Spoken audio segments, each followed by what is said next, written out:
Bonjour à tous, je suis avec Anne, Élise et Sophia. Nous sortons de la réunion de constitution de la commission d'enquête sur le business des crèches et nous avons assisté en quelques minutes à un moment très pédagogique de ce qu'était l'arc républicain, comment il est au service des puissances de l'argent, comment il est antidémocratique et comment il a magouillé pour marginaliser les députés que nous sommes. Je vous refais un peu le fil en quelques mots. Vous savez qu'avec le groupe parlementaire de la France Insoumise, nous avons été à l'initiative, il y a plus de 6 mois, d'une commission d'enquête sur les dérives du secteur privé, du secteur des crèches lucratives. Parce qu'il y a des acteurs qui se font beaucoup d'argent et qui dégradent derrière les conditions d'accueil des enfants et les conditions de travail des professionnels. On s'est battu pendant des mois et on a réussi à obtenir un vote favorable de l'hémicycle pour lancer cette commission d'enquête. Mais que fait la Macronie quand elle perd sur le terrain démocratique? Eh bien, elle revient par la fenêtre et elle magouille pour essayer de casser les choses. Et là, en l'occurrence, au moment où s'est constituée cette commission d'enquête, ils ont tout fait pour nous évincer, y compris moi qui suis l'auteur de cette demande de commission d'enquête pour que je n'accède pas au poste à responsabilité comme président et rapporteur. C'est même pire, ils ont placé à ces postes déterminants des gens dont on sait qu'ils sont pro-crèche privée lucrative. Je pense par exemple à la rapporteure de cette commission, qui est donc une députée Renaissance, dont la principale action sur les crèches ces derniers mois a été de déposer des amendements suggérés par la Fédération française des entreprises de crèches, c'est-à-dire le lobby des crèches privées, c'est-à-dire cette députée dont son seul sujet ça a été d'être porte-parole des lobbies, c'est elle qui se retrouve rapporteure de la commission d'enquête sur les crèches. Bon, bref, ça c'est la magouille à laquelle on a assisté,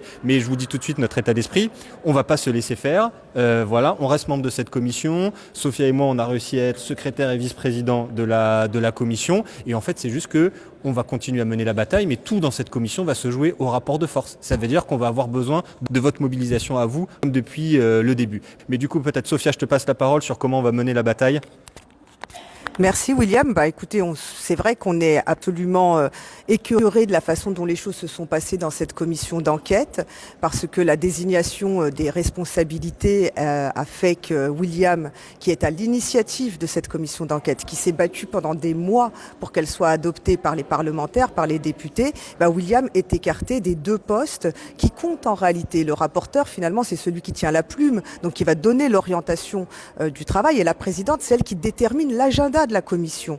Donc nous, on s'est arrangé quand même, un peu dépité certes, mais pour être membre du bureau, pour avoir un œil sur ce qui allait se faire. Alors on va devoir se battre, très clairement. On va devoir mener une vraie bataille à l'intérieur de la commission d'enquête désormais, pour pouvoir faire inviter les gens qu'on souhaite auditionner, pour pouvoir faire entendre la voix de ceux qui seront certainement écartés des auditions, pour pouvoir aussi porter des vrais sujets, les sujets qu'ils chercheront à mettre sous le tapis.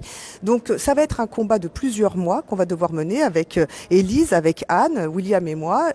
On va devoir se battre pour que cette commission d'enquête ne soit pas vidée de sa substance. Ce à quoi nous avons assisté, ce sont des arrangements entre amis. Donc on les a vus à l'œuvre, s'entendre entre eux. Le député qui opportunément sort de la salle au moment du vote. Enfin bref, c'était vraiment quelque chose de très désagréable et nous avons passé un mauvais moment parce que assister à ce type de magouille qui vise finalement uniquement à empêcher que celui qui a eu l'initiative, que celui qui fait le travail depuis des mois puisse faire son travail jusqu'au bout, bien ça fait mal au cœur. Franchement, ça fait vraiment mal au cœur. Donc je sais que Élise, Anne et moi, on a beaucoup de peine aussi parce qu'on connaît tout l'investissement de William dans cette commission d'enquête. Et qu'est-ce qu'on fait maintenant ? Est-ce qu'on se déprime? Est-ce qu'on abandonne? Il n'en est pas question. Alors certes, nous ne sommes pas membres de leur arc républicain, mais on ne va pas fermer nos gueules. Donc désormais, ça va être une vraie bataille qu'on va mener. Je dis à tous les acteurs de la petite enfance, aux professionnels, aux parents, mais aussi, il faut penser aux enfants, on ne vous laissera pas tomber dans cette affaire. Ce qui se passe avec la petite enfance, c'est l'équivalent de ce qui se passe avec les EHPAD. Il y en a qui profitent du système à tous les niveaux. Dans le privé, c'est certain. Dans le public, le manque de moyens, le manque d'investissement parfois des collectivités publiques fait que des gens sont en souffrance. Des parents galèrent et nous, on va travailler à porter la voix de l'intérêt général et la voix de ceux qui ne sont jamais entendus. On a oublié de vous dire, pour se mobiliser, tout se passe sur le site internet pas de profit sur nos petits.fr. Donc je compte sur vous pour y aller, pas de profit sur nos petits.fr.